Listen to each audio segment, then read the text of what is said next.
Hello, everyone. I'm here for what I originally planned to record last weekend. I ended up deciding to wait because of a lot of things that were going on at the time. But this video blog is, to make a long story short, a promised political blog. I mentioned before when I recorded one of the other two videos that I recorded and immediately uploaded the weekend before that I would record a political blog. And due to the subject matter that I'm going to get into, I decided to wait until some time had passed before I recorded, because one of those videos that I recorded the weekend before ended up going on for an hour. But anyway, one thing I'm going to definitely say for sure, and just to preface this, is I'm going to have to try really hard not to use profanity in this video because of a lot of the stuff that I'm going to need to get into in this one. I mean, I feel like not just me, but a lot of my fellow Americans, I'm pretty sure feel the same way. Like, I'm pretty sure I feel this way now, regardless of who you voted for last November. I feel like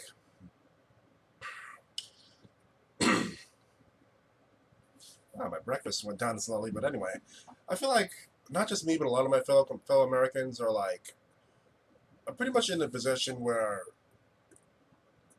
to make a long story short, you can't really defend what the current president of the United States says and does. I mean, it really is something else. And one of the things that I hear a lot from friends of mine who live in Canada, Liberia, the Philippines, United Kingdom, Brazil, a lot of other places is, what was y'all thinking? I mean, I mean, just going back even before the previous president was in office, way before that, as far back as the early '90s, you could even say, even as far back as then, there were signs that person that person is an egomaniac. Number one. Number two, doesn't give a crap about anyone but himself. And number three, is a vindictive and vengeful and petty person. I mean, a lot of people forgot that. I want to forget this, but a lot of the conspiracy theories that were floating around amongst Republicans and conservative circles during 45's two terms.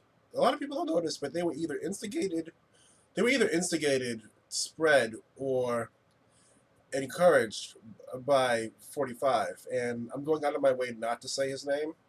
You know who he is. He's the president. He's the current president of this country, etc., etc. But obviously, by the fact that I'm not saying his name, should tell you a lot about how I feel about him personally. Yeah. This brings to the very interesting question, like, how can someone whose childish tendencies have been very well documented both on and off screen could end up becoming the president of the United States? The simple answer is that's what was wanted.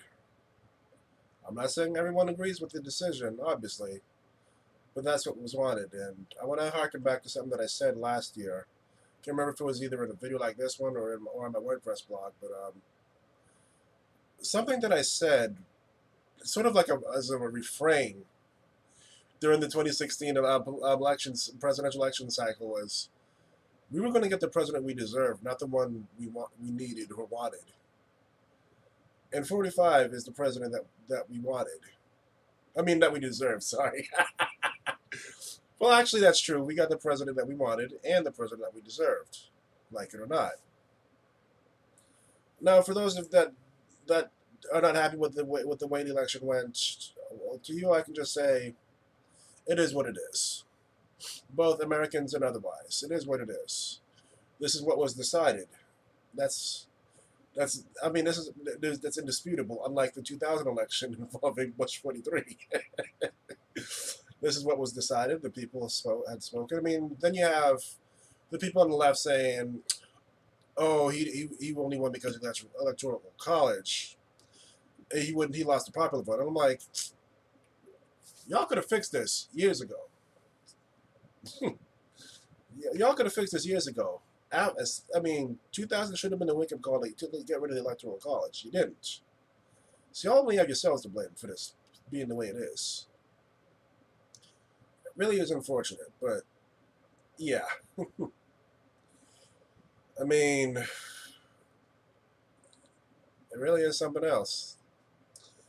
I mean, this is a pretty heavy topic, and I'm pretty sure this is going to run in for at least an hour, but hopefully not, but we'll see, because I got a lot of things to cover on just the current president alone. But anyway, one thing I want to make sure to say before I go any further, though, and I know this is going to shock a lot of people, but a lot of stuff that he said in recent over the course of this year, I can say this honestly and with a straight face, and I'm going to use his name to just drive this point home.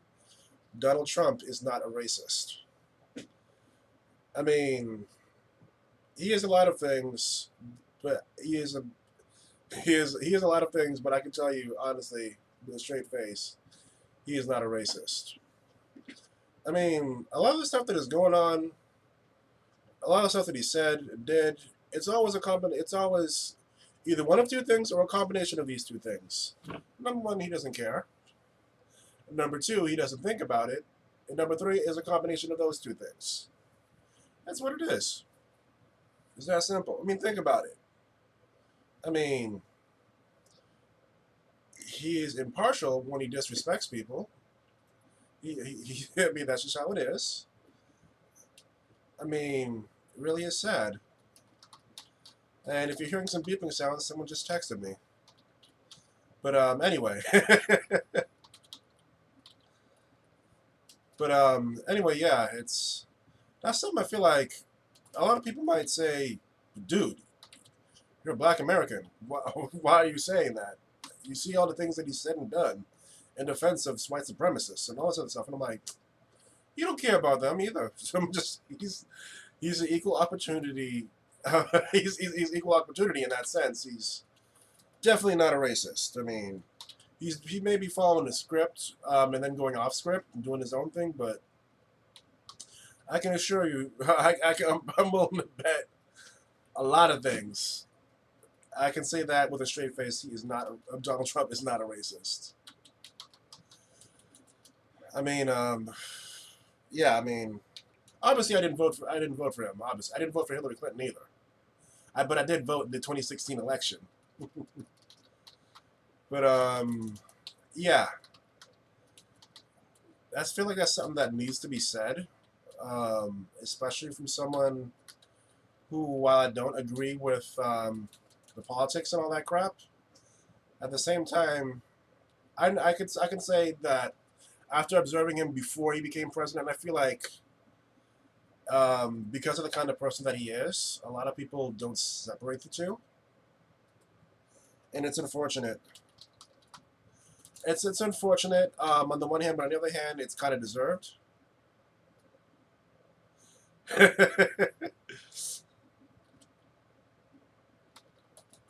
But hold on a second. I'm just gonna pause for a moment.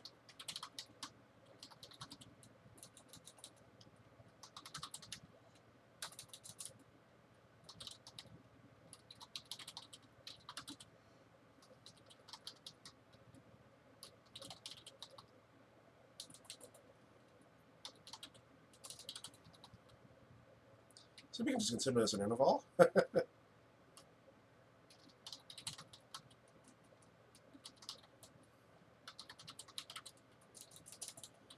Might as well turn this texting thing off.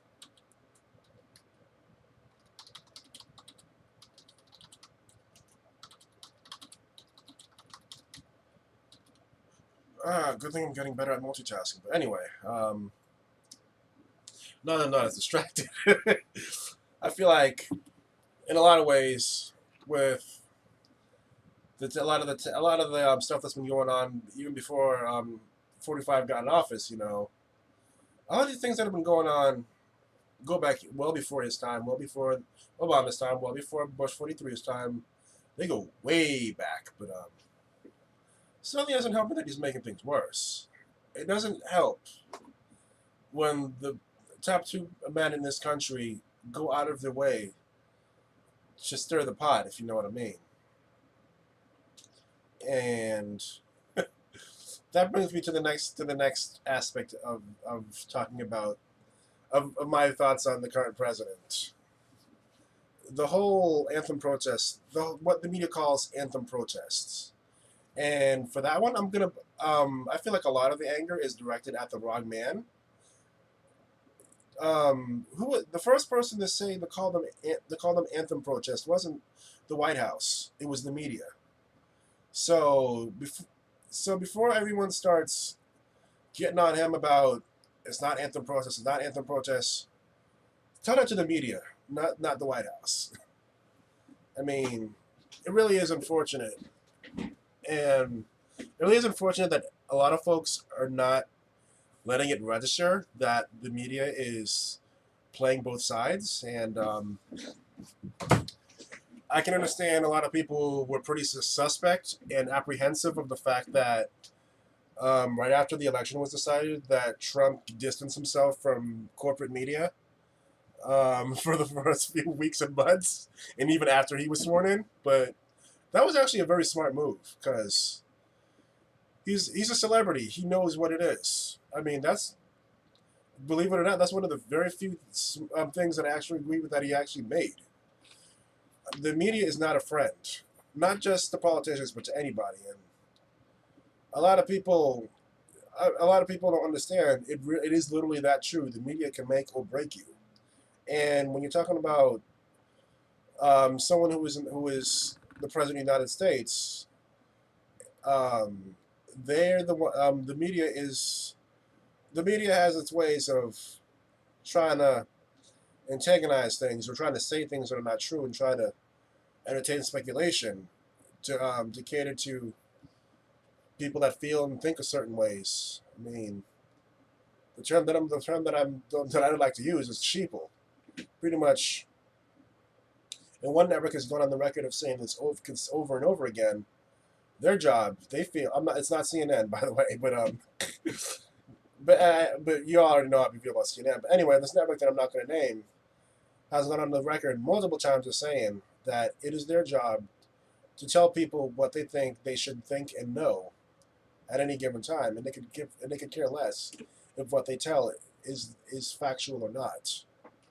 And the network that I'm referring to is, of course, Fox News. But anyway, that's a story. That's a whole other topic that I'm not going to get into in this video vlog. And by the way, if you've probably noticed, this has gone by the 10-minute mark. As a reminder, I have my account set up so that I can record videos after 10 minutes.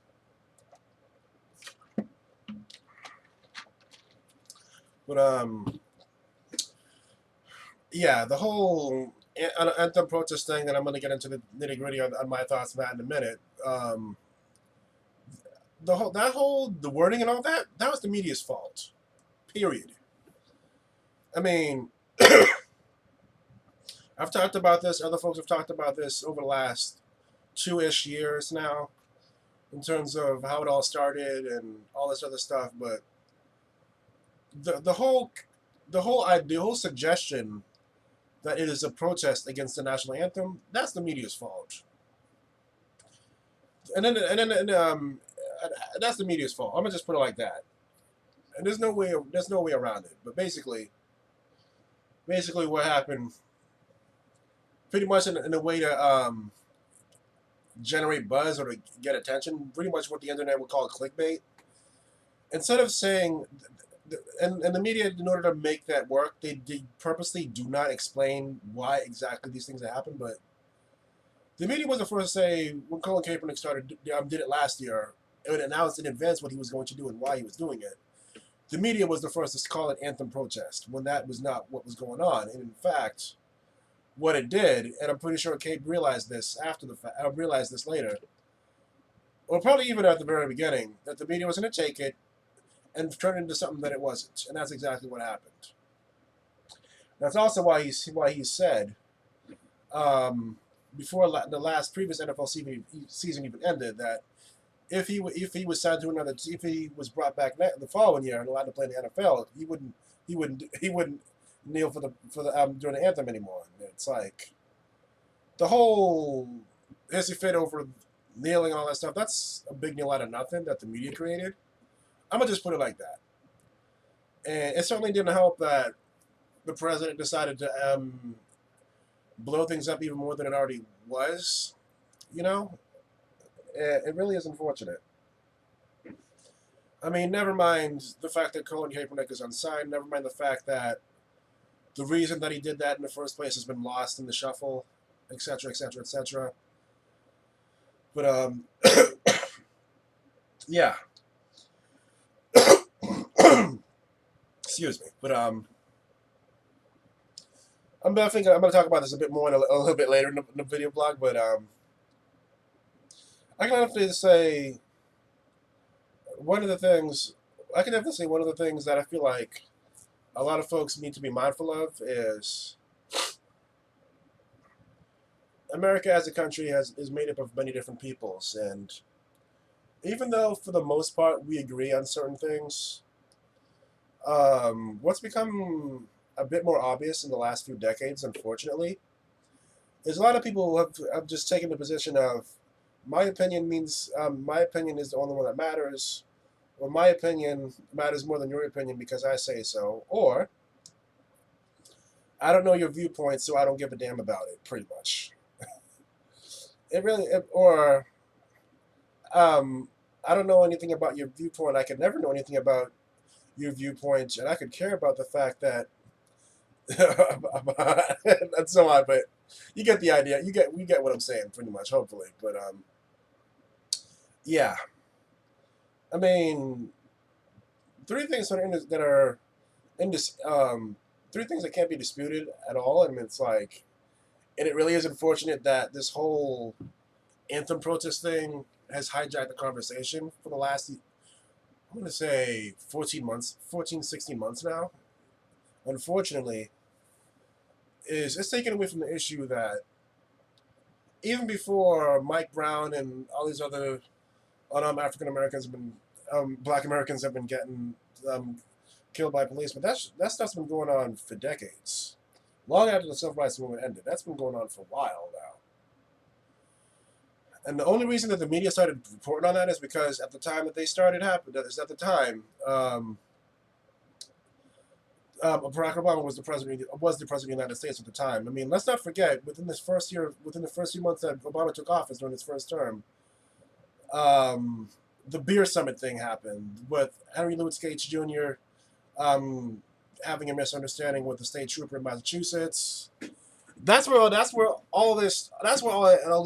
media decided to pay attention a little bit with the whole. I mean, it was a gradual thing. A lot of people forget, either weren't paying attention, or they didn't get why that was going on. That was when the media started going, okay, we may have be able to have something here, and so they started reporting on random traffic stops where there'd be a deadly confrontation, and it would just go from there. And then gradually, it got just to the point where we are now.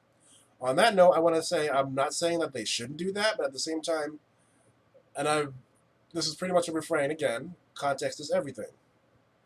I mean, a lot of those deadly shootings that early on the media reported before Trayvon Martin, I should have said before, and going on everything that happened since then. A lot of those you could easily say were justified, but at the same time, it's like the whole reason that the media started doing it, reporting things the way it did, was to antagonize people. Period. That's the whole reason that the media started saying, like, was it justified? Like, was that an excessive use of force? And a lot of people forget that this whole thing didn't just start with Trayvon Martin and Mike Brown. This is go way beyond that, because before that whole, what many people saw as a blip on the radar, a lot of people don't get, the media's been planting the seeds for what we're seeing now, that far back, as far back as 2008. It really is a shame. But not enough people were paying attention back then. But as the saying goes, people are getting woke now. Really is something else. I'm gonna wrap up my the subject of Donald Trump so I can go focus so we can move on to other things. But as to answer the question of whether or not I think he will finish the term, honestly, I don't know. That's up to a few factors, but it's pretty obvious with a lot of the things that he said right now that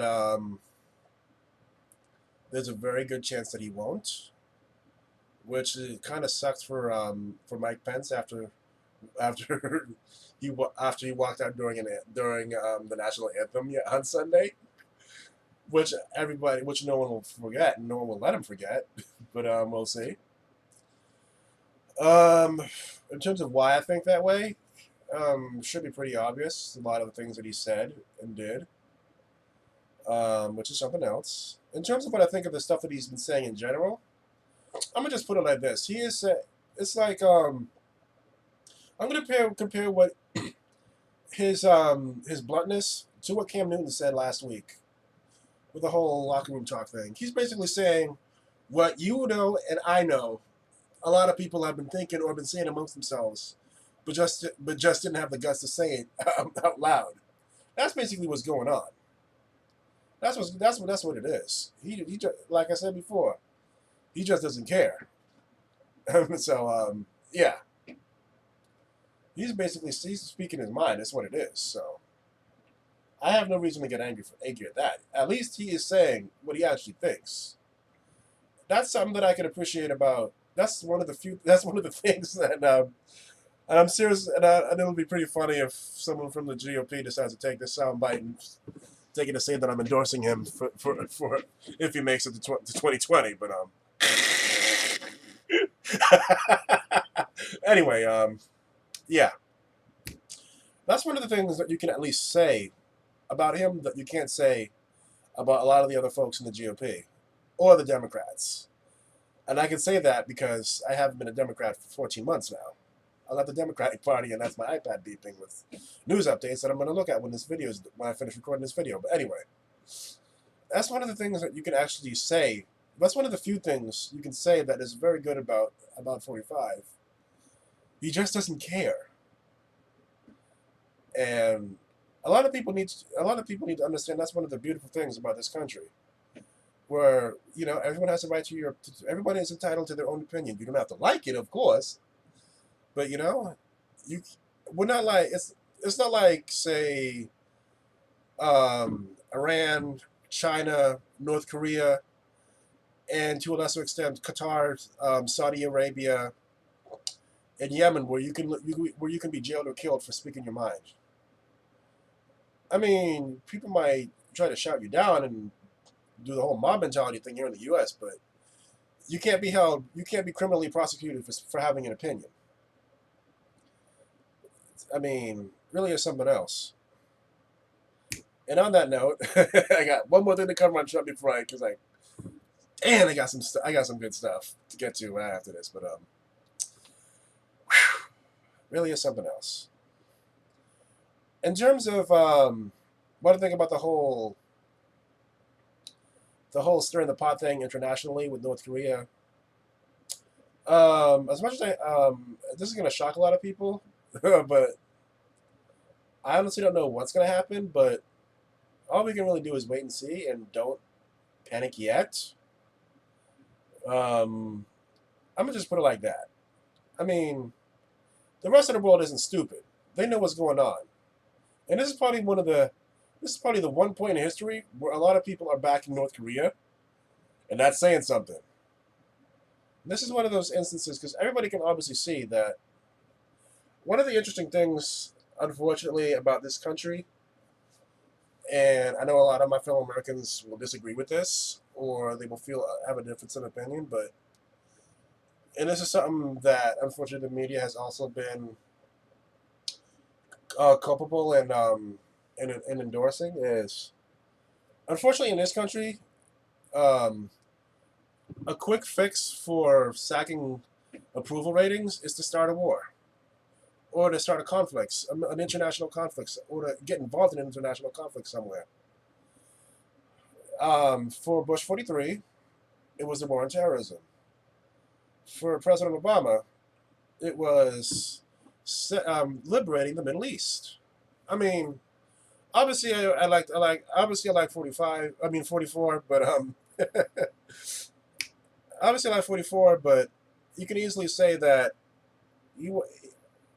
A lot of people, when they said that, a lot of people say after he got that. I can easily agree with those that said he didn't deserve the second Nobel Peace Prize that he got after his second term, because you have to be mindful after he got the after Obama got a second peace prize, America had just started committing military forces to different places in the Middle East and Africa. And Middle East, Africa, and a few other places that I just went blank on. But yeah. Of course, the media helped by not really reporting on a lot of those military actions, but that doesn't mean that they didn't happen. Yeah, I can be transparent. But yeah. Anyway, it really is something else. Oh, cool. They're talking about sports on ESPN. But anyway, ESPN subject that's coming up later in this blog, in this video blog. But yeah, it really is something else. Do I think that we're actually going to go to war with North Korea? Probably not directly, but World War III is happening whether we like it or not. And I used to say in my blogs up to now that we were heading towards civil war. But then I but then I read a very interesting article last night, which already brings home the very unfortunate reality that we are already in a civil war. It may be a cold war, but we are in one right now as a country. And yeah, I mean, one of the very chilling realities that a lot of people are not really thinking about, really want to care to think about, and the word that comes to mind is indifference, is for the first time in this country's history, the United States military has little to no faith in the commander-in-chief. I mean, you have a lot of people that you have a lot of people that were pretty iffy about President Obama, and you had a lot of people that were pretty iffy about. I wouldn't say no. You had a lot of people that were iffy about President Obama. You have a lot of people that felt that that Bush 43 was a piss poor president. You have a lot of people that felt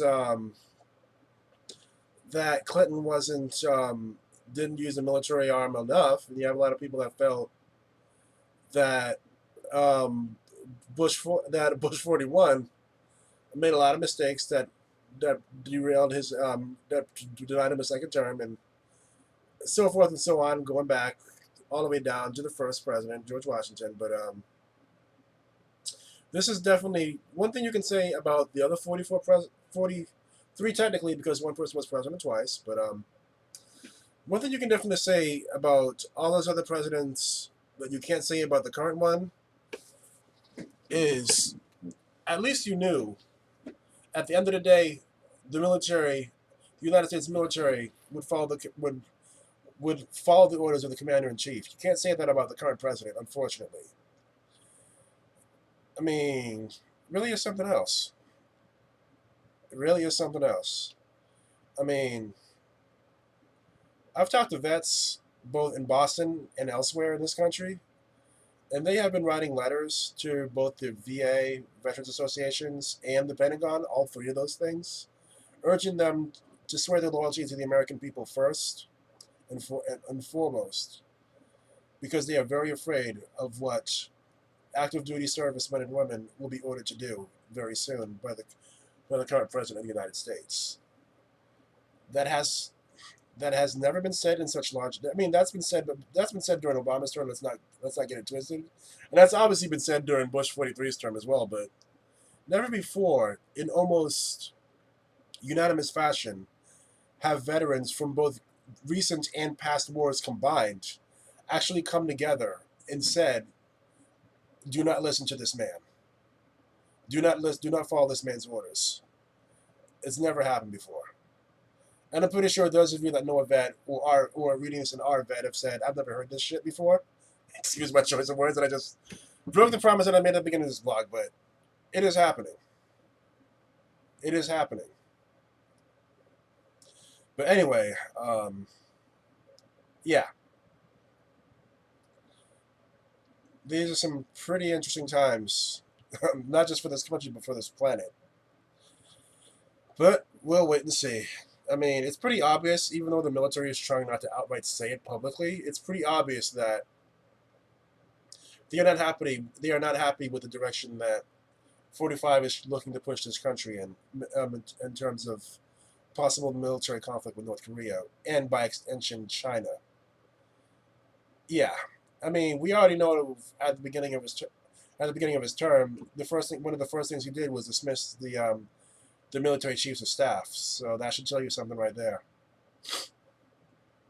That should tell you something right there. Yep. Well, I can definitely say I'm not going to pretend to know about what goes on behind the scenes. I'm only talking about things that I definitely do know and have heard from individuals. So, for those of you who've been wondering, where are you hearing this mess? I talk to people. That's what I do. I talk to people. But yeah, I'm gonna wrap up the 45 conversation for now and move on to other stuff. Finally, and this definitely is probably gonna go on for an hour. I'm just gonna put it that way. But yeah. Moving on to another topic. The whole, and this is something that I feel like a lot of people miss the bus on. The whole. Let's get back to the so-called anthem protest conversation. Just want to reiterate why Kate did what he did, and we can argue day and night whether choosing to do it during the anthem was the right or wrong thing, etc., etc. We can argue that to the cows come home, but can we please not focus on that? That's irrelevant. And anyway, the thing that people like Colin Kaepernick, and before him LeBron James, and a lot of other athletes and celebrities and other folks, both black, white, and everything else, have been trying to call attention to, especially more so in recent years, is the racial injustice that is still prevalent in this country. A lot of people felt the whole civil rights era thing from the 60s and 70s. After that, the whole mat had been settled. No, it wasn't. But then you're gonna have people that say, "Why you people keep bringing up the past? Like, what are you talking about? Stuff's still going on. Just because you don't hear about it, don't mean it doesn't happen." I mean, I just saw a blog post yesterday on this note. I just saw a blog post. I just saw someone share a snapshot of a textbook in which the Trail of Tears, which could easily be looked at as one of the greatest injustices this country has ever committed against Native Americans.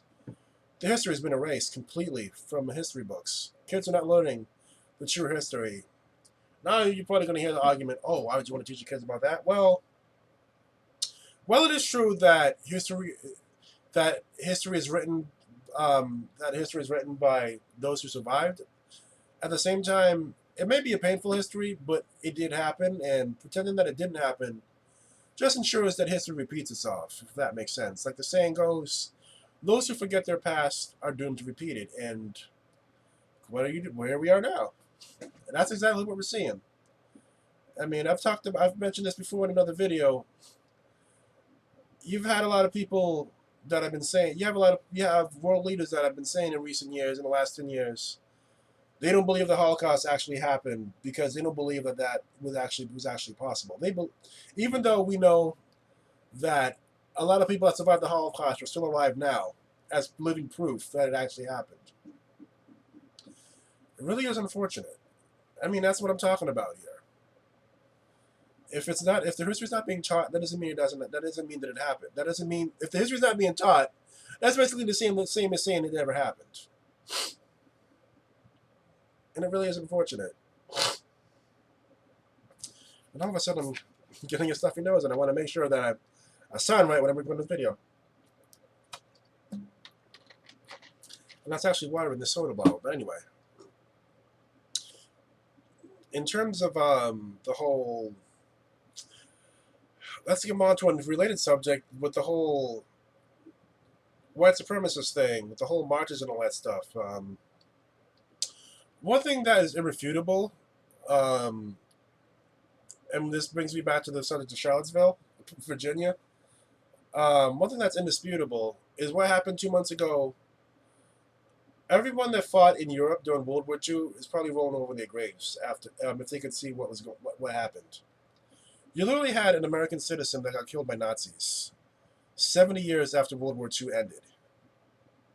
Ask any active duty or military vet with sense, and they will tell you that that was a declaration of war, and that was a declaration of people asserting their supremacy. I mean, we literally fought a world war against white supremacy. A lot of people that speak to certain kinds of pride, and I'm going to get into specifics in a moment. A lot of people don't realize this, but a lot of the Confederate statues that are in almost all 50 states, including Massachusetts, but a lot of people don't realize that a lot of those memorials and statues, they didn't start going up until the 1950s.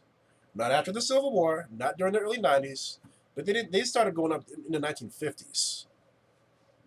And I can tell you that for people that live in the former Confederate states of down south, it's not just black people that are uncomfortable with those statues. I can tell you that much. It's not just black people that are uncomfortable with the sight of those statues set up around their cities, and because people are not stupid, they know the whole point of those memorials and statues is intimidation, and to just say that some people are better than other people. I mean, we fought a civil war over that. I mean, it is what it is. I mean, then you're gonna have people saying it's about Southern pride. It's about pride in our home state and town. I'm like, you don't need the Confederate. You don't need to invoke the Confederate flag or the Confederacy. And one thing that is an irrefutable fact. One thing that is just someone else just texted me, but one thing that is an irrefutable fact, whether people want to like it or not, is the Civil War was fought over slavery first and foremost. State rights had something to do with it, but at the end of the day, the Confederate States of America was formed to preserve slavery. That's an irrefutable fact, and it really is unfortunate that some people either just don't care, or they're trying to repackage it as something else, which I can understand. But at the end of the day, the American Civil War was fought over slavery. That's what it was. That's number one. And that's the main point, and that's probably why Europe didn't get involved. Well, some countries tried to get involved, but anyway, we already know how things turned out. Just gonna need a moment to tell this person I'm busy.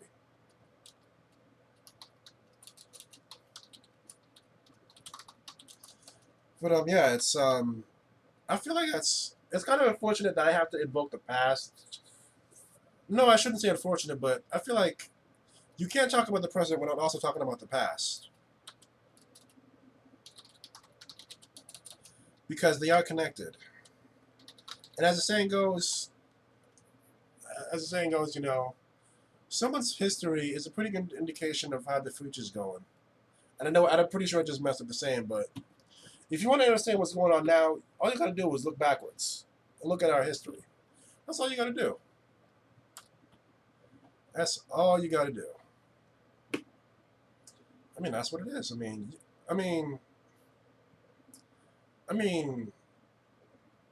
yeah. I mean, you can have Southern pride, you can have state pride, but you don't need to invoke the Confederate flag in order to do both or one. You really don't. I mean, a lot of people outside this country, and even a lot of people inside this country, don't know this, but the Confederate flag is part of some state flags. Yeah. I mean, one of the interesting things that social media has been doing a pretty good job of pointing out was Nazi Germany used Jim Crow as a model for what they did. when they first came to power, when they came to power, and after they took over. And even at that point, a lot of it's been said Hitler felt that some of the things that America did he felt was too extreme. So yeah, I mean, and on that note, I meant to say this earlier, but Germany doesn't celebrate Hitler as a person. Germany, but they do teach about him. They do teach about what kind of a person he was and what he did. There are no statues or memorials to Adolf Hitler in Germany, but that doesn't mean that people don't know about him or what he stood for and what he did. Why can't America do the same?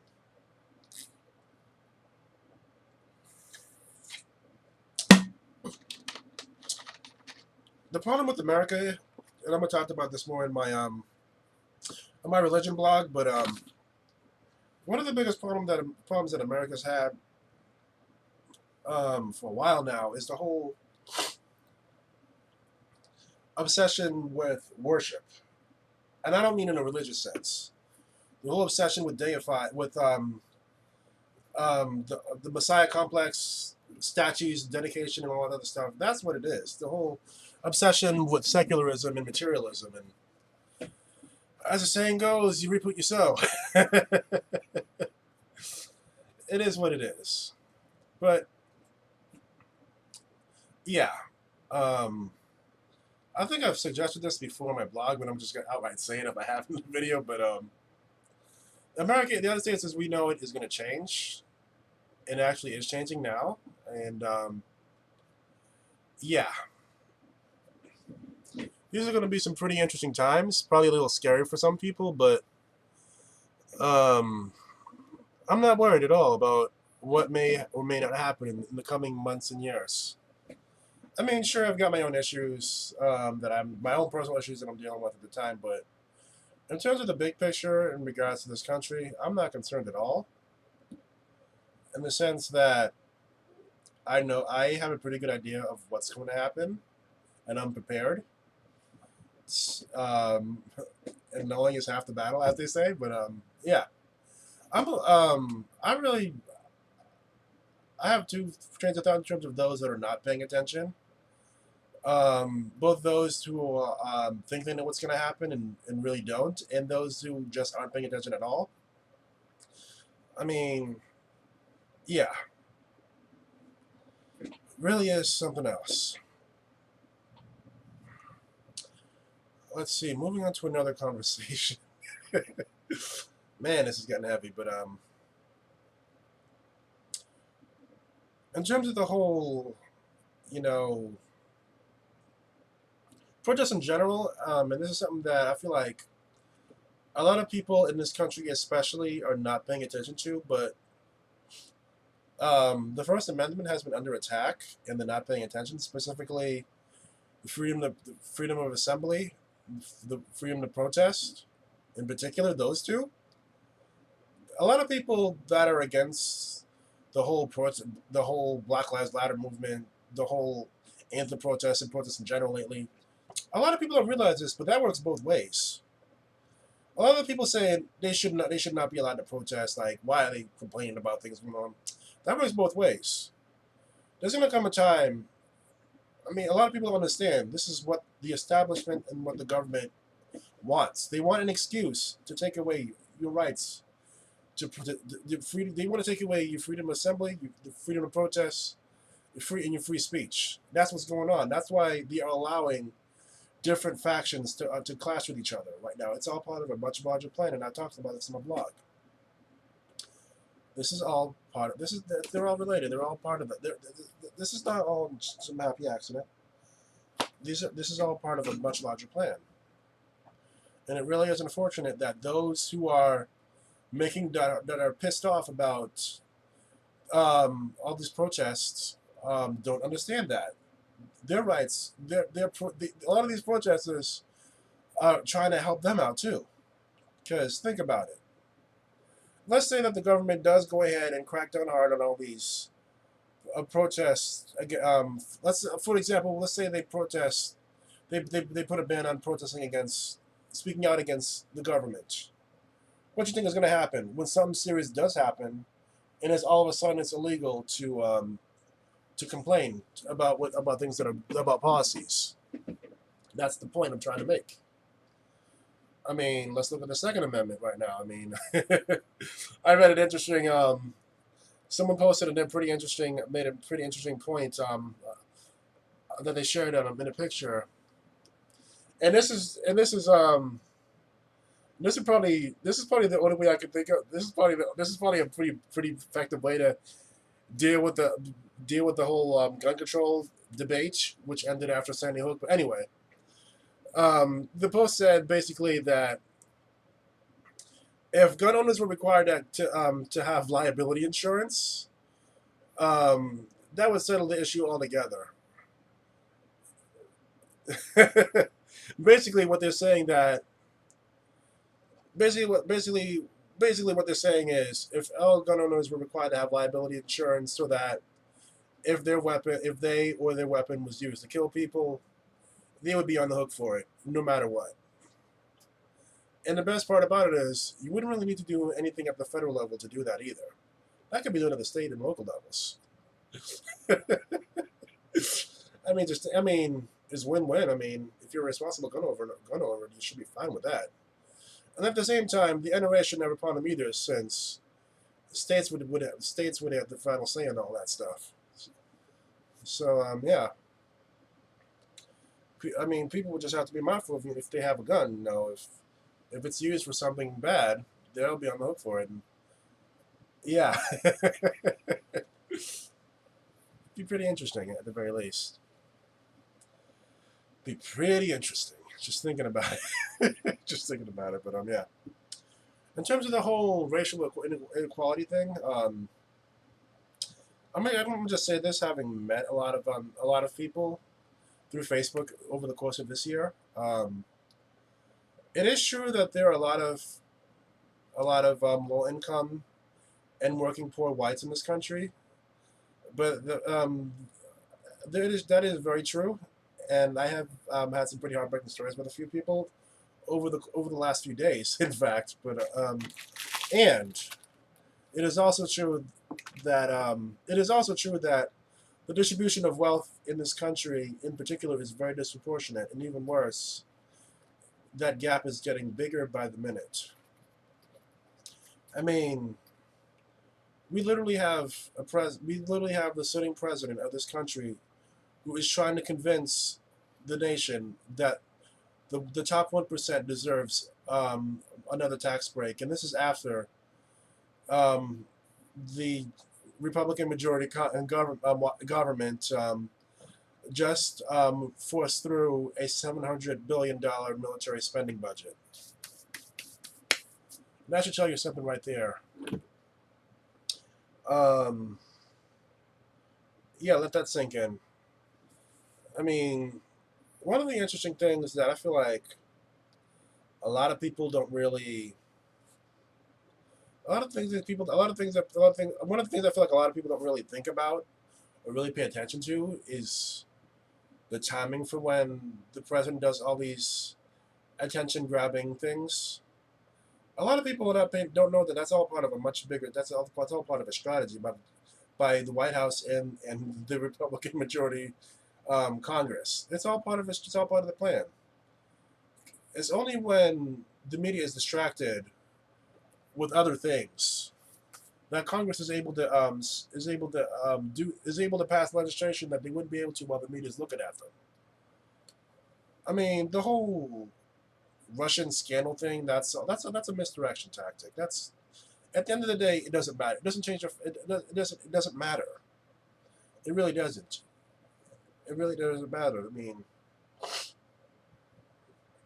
like every time someone gets too close to the truth, something happens to distract the attention to something else. You really think that's all coincidence, and that's just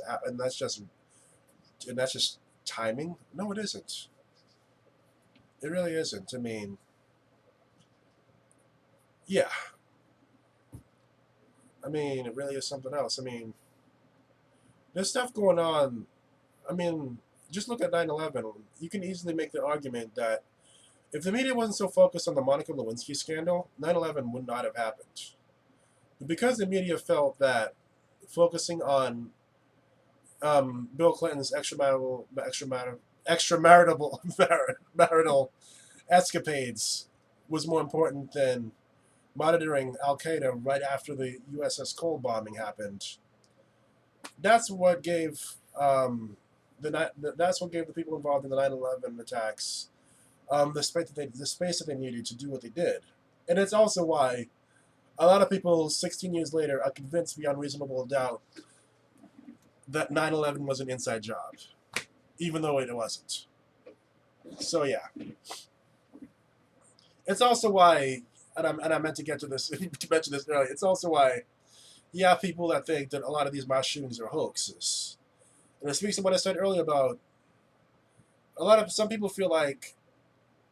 For a lot of people, I can understand a lot of people with all of these mass shootings, and especially after Sandy Hook, Charleston, and now what happened in Las Vegas the other day. I can understand. I can sympathize with those that feel that it has to be a hoax or an inside job because they just cannot believe that it's possible for a human being to just go out and kill a lot of innocent, defenseless people like that. But unfortunately, that is exactly what happened. What's also true, and I'm pretty sure I'm going to be accused of playing the race card here. What's also true is 99% of the time, the people that do these shootings are single white men. I mean, I touched on this on my WordPress blog in recent months, but it really is something else. Where you have stuff that goes on in minority communities in this country. You have rampant and blatant discrimination and disrespect, and then you literally have every time one of these mass shootings happens, usually the shooter commits suicide right afterward, or they do suicide by cop, where they get in a shootout and get killed by police. Usually, what happens, the media spends days and weeks telling you what a nice person they were before they committed mass murder. I mean, CNN has the audacity to say, and it has the audacity to say, we don't like talking about this. We're not going to mention the killer's name. But then they spend days and weeks telling you in detail about what they did. And this is something that Fairness and Accuracy in Reporting, or FAIR, FAIR for short, has recently sounded the alarm on. Is one thing that the media has been doing, and doing very well, unfortunately, is romanticizing mass murder. With the way that they give so much attention on the murderer and what they did. I mean, what can I really say? It's just, it's ridiculous, and it really is unfortunate. It really is unfortunate. It really is unfortunate that the victims and the families of the victims get marginalized at the end of the day with all of these mass shootings. I mean, they know what's up. They know that at the end of the day, unfortunately, and never was about them. I mean, they know that the media doesn't really care about them. I mean, the whole thing is just about talking about the suspect, what they did, and how they feel about it. That's all the media cares to focus on. I mean, nobody remembers. Nobody really remembers. The only mass shooting victim that anyone really remembers right now, and only because she was a congressman, is Gabby Giffords. That's basically it. That's probably the only person that everyone can really remember because she was a congresswoman at the time that the shooting happened. I mean, it really is unfortunate. And also because her husband, Mike Kelly, is an astronaut as well. I think that's the one exception that comes to mind. But it really is unfortunate. I mean, there was actually another shooting involving politicians it was either early this year or last year, I can't remember exactly, at a baseball practice. But yeah, it really is unfortunate. I mean, an interesting image that I saw that, and this is again invoking what you could easily call ancient history. is one of the things that people need to keep in mind is how the Holocaust was happened because after a while people stopped paying attention and people stopped caring. That created the conditions for the Holocaust to be possible. The people of Germany at that time stopped caring and stopped paying attention. I mean, a lot of them felt that a lot of them disagreed with Hitler and everything he stood for, even back then. But it was at the point where they felt that talking was useless and talking was pointless, so they stopped paying attention. And even when there were death camps being built in their own backyards at the time, they said nothing, and they didn't want to know, and they didn't care. And that's why I'm using the word indifference. And it sucks, but on a lot of issues in this country, America just doesn't care. Because if it did care, it would do more to show that it cared. And I'm not seeing enough of that, unfortunately.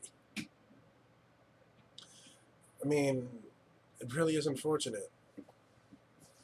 The lack of caring going on. I mean, I'm not surprised, mind you. I'm just saying, it's unfortunate for those that are suffering right now, whether it's in poverty or homelessness or anything else in general, for that matter. And I just mean in general, not in any particular groups or anything like that. But it really is unfortunate. Martin Luther King, I mean, well, you can easily say that. Well, I'm gonna just be straight. I'm gonna just be direct. But anyway, a lot of the reasons that Martin Luther King was so successful as a protester and as an activist during the 50s and 60s is he said a lot of, and this is something that the history has been doing a pretty good job of trying to sanitize. A lot of people don't understand this, but the reason he was so effective is because Martin Luther King Martin Luther King did a lot of things that made a lot of people uncomfortable. So did Muhammad Ali and a lot of other civil rights leaders of their day. They did things that made that the society felt was uncomfortable. They said and did things, and that's the thing about protesting that a lot of people these days do not understand.